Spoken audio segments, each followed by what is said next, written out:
नमस्कार दोस्तों, competition academy के सहयोगी चैनल द गुरु एकेडमी पर आप सभी का स्वागत है। आशा करते हैं कि आप सभी लोग अच्छे होंगे।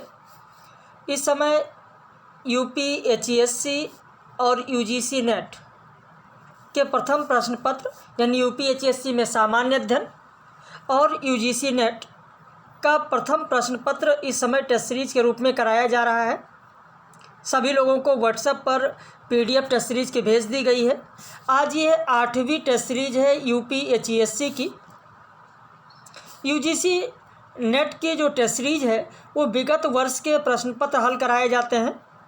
कल से UGC नेट के 2023 के जो प्रश्न पत्र हैं जो जून में हुए हैं, पर जून में परीक्षा हुई है, उसके जो प्रथम प्रश्न पत्र हैं वो सुबह 11 बजे लाइव कराया जाएगा।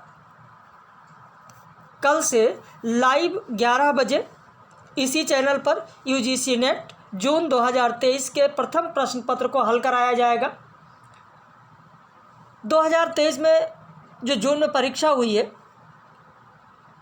जैसे 13 तारीख को, 14 को, 15, 16, 17, फिर 19 को, 20 को, 21 को, 22 को, तो इस तरीके से जितने भी पेपर हैं, जो भी 10-15 पेपर हैं, वो सभी डेली हल कराए जाएंगे। तो मुझे लगता है 11 दिसंबर को UGC नेट की परीक्षा है, उससे पहले लगभग ये मानकर चलते हैं कि 13-14 प्रश्न पत्र तो हल ही हो जाएगा। और 13-14 प्रश्न पत्रों का अगर आप एनालिसिस कर लेंगे, हल कर लेंगे, तो मुझे लगता है कि ज़्यादातर प्रश्न आप कर ले जाएंगे परीक्षा में। वैसे इंडियन लॉजिक पर आधारित मैंने आप लोगों को कल लेक्चर भी दिया है, चैनल पर पब्लिश है, उसे देख सकते हैं। तो जो भी नए हैं, पहली बार देख रहे हैं चैनल पर, चैनल को ज़रूर सब्सक्राइब कर लें और वीडियो को ज़्यादा से ज़्यादा शेयर करें, ताकि और भी जो UPHESC के लिए सामान्य अध्ययन जिनका अच्छा नहीं है वो पढ़ सकें, टेस्ट सीरीज हल कर सकें। यूनेस्को द्वारा केरल के कोझिकोड को किस शहर के रूप में नामित किया गया है? आपका उत्तर हो जाएगा C, साहित्य का शहर। वैसे यूनेस्को द्वारा संगीत का शहर भी घोषित किया गया है। किसे संगीत का शहर घोषित किया गया है? तो ग्वालियर को। ये करंट अफेयर्स है आपका नवंबर का। ये नवंबर की ही बात हम लोग कर रहे हैं, नवंबर का ही ये करंट अफेयर्स है। भारत अंतर्राष्ट्रीय विज्ञान महोत्सव 2023 का आयोजन कहाँ किया जा रहा है? आपका उत्तर हो जाएगा A, फरीदाबाद में। ये भारत अंतर्राष्ट्रीय विज्ञान महोत्सव का जो 9वां संस्करण है, ये फरीदाबाद में आयोजित किया जा रहा है। और इस 9वें संस्करण यानी भारत अंतर्राष्ट्रीय विज्ञान महोत्सव 2023 का विषय क्या है? कई बार परीक्षाओं में विषय भी पूछ लिया जाता है, तो विषय ध्यान रखिएगा, अमृतकाल में विज्ञान और प्रौद्योगिकी सार्वजनिक आउटस्ट्रीम, यह इसका विषय है। ग्रीन हाउस गैस के बारे में सही कथन कौन सा है? 2022 में वैश्विक औसत तापमान 1850 से 1900 ईस्वी के औसत से 1.15 डिग्री सेल्सियस अधिक था। लगभग 80% ग्रीन हाउस गैस उत्सर्जन G20 देशों के द्वारा होता है। CO2 जलवायु पर लगभग 64% वार्मिंग प्रभाव के लिए जिम्मेदार है। बिल्कुल तीनों कथन हमारा सही है, D हो जाएगा। 1, 2, 3 तीनों सही है। यहाँ पर जैसे आप देख रहे हैं कि 64% CO2 है, तो मीथेन कितना है? मीथेन वार्मिंग प्रभाव कितने प्रतिशत है? तो 16% मीथेन का होता है। CO2 का 64 होता है। बाकी जो बचता है वो शेष गैसों का होता है। वैसे पहली बार 2022 में CO2 की औसत सांद्रता पूर्ण औद्योगिक युग की तुलना में 50% अधिक थी। हाल ही में मिथिली चक्रवात किस देश के तट से टकराया था? Bangladesh, Bharat, Myanmar, Philippines. तो आपका उत्तर हो जाएगा A, बांग्लादेश। अगला प्रश्न देखें। हाल ही में सौरभ गांगुली को किस राज्य का ब्रांड एम्बेसडर बनाया गया है? उत्तर हो जाएगा B, पश्चिम बंगाल। ममता बनर्जी ने सौरभ गांगुली को पश्चिम बंगाल का ब्रांड एम्बेसडर बनाया है। वैसे सौरभ गांगुली से पहले वहाँ के ब्रांड एम्बेसडर कौन थे पता है? अगर नहीं पता तो जान लें, शाहरुख खान। क्योंकि प्रश्न ये भी पूछा जा सकता है कि सौरभ गांगुली से पूर्व पश्चिम बंगाल के ब्रांड एम्बेसडर कौन थे, तो शाहरुख खान थे। तो इस तरीके से भी प्रश्न पूछा जा सकता है। अंग्रेजों के द्वारा दिल्ली को राजधानी कब बनाया गया? उत्तर हो जाएगा जब जॉर्ज पंचम के स्वागत में, उनके आगमन में 1911 में दिल्ली दरबार का आयोजन किया गया। तब भारत की राजधानी कलकत्ता से दिल्ली स्थानांतरित की गई, घोषणा की गई। 1911 में दिल्ली राजधानी बनाया गया। कहाँ से? कलकत्ता से। पहले राजधानी कहाँ थी? कलकत्ता थी, और कलकत्ता से भारत किया गया। लेकिन पूर्णतः अगर स्थापित हुआ है तो 1912 में स्थापित हुआ है, जबकि बनाया गया है 1911 में।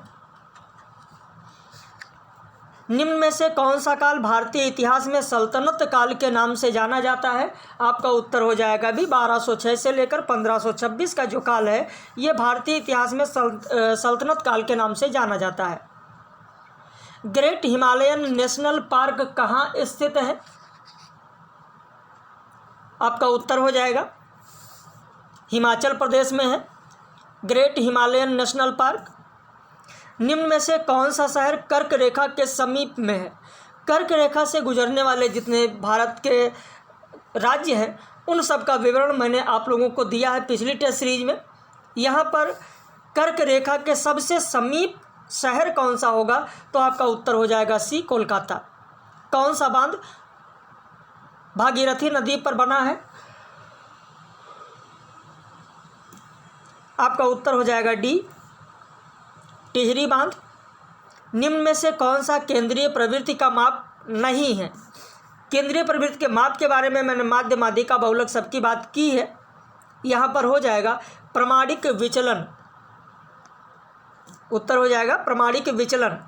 प्रश्न कैसे लग रहे हैं? अपनी प्रतिक्रिया आप लोग जरूर व्यक्त कीजिए। निम्न में से कौन एक वर्णनात्मक शोध का प्रकार नहीं है? आपका उत्तर हो जाएगा डी, प्रायोगिक शोध। किस वर्ष विश्वविद्यालय अनुदान आयोग को संवैधानिक दर्जा दिया गया था? तो 1956 में। और इसके प्रथम अध्यक्ष कौन थे वो भी मैंने आपको पिछले प्रश्न में, पिछले सीरीज में कराया है। भारत का पहला शैक्षणिक संस्थान जिसके पास सुपर कंप्यूटर है, तो IIT कानपुर। नया सॉफ्टवेयर जो संदेश पाठक है, ये किसके लिए विकसित किया गया था? संदेश पाठक किसानों के लिए विकसित किया गया था।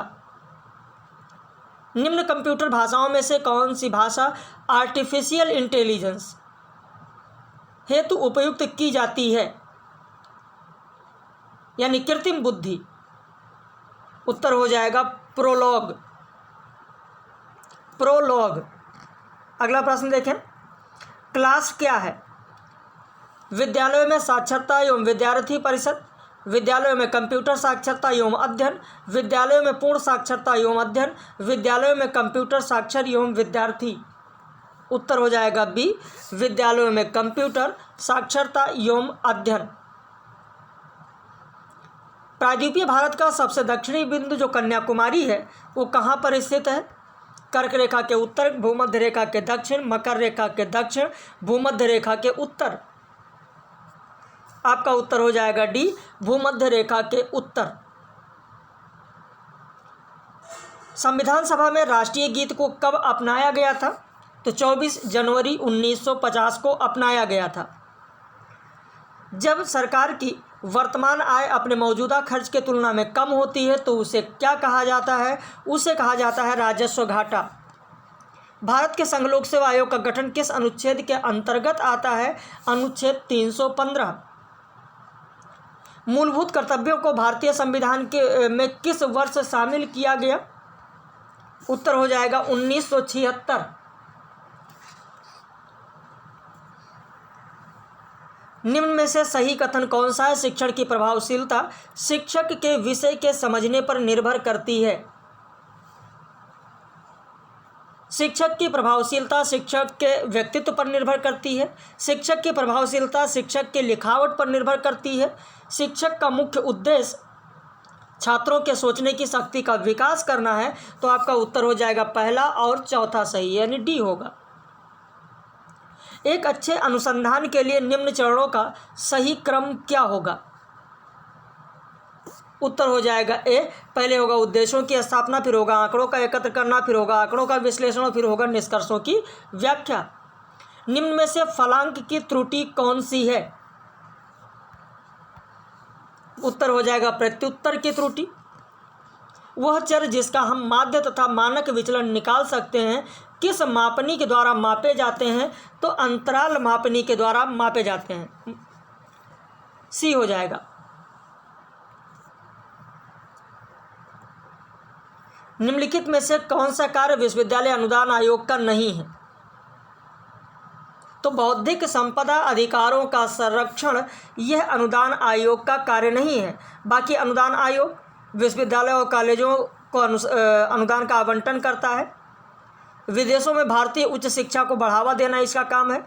विश्वविद्यालयों की वार्षिक परीक्षा का सर्वेक्षण करना इसका काम है। लेकिन बौद्धिक संपदा अधिकारों का संरक्षण विश्वविद्यालय अनुदान आयोग का कार्य नहीं है। निम्न में से गलत कौन सा होगा?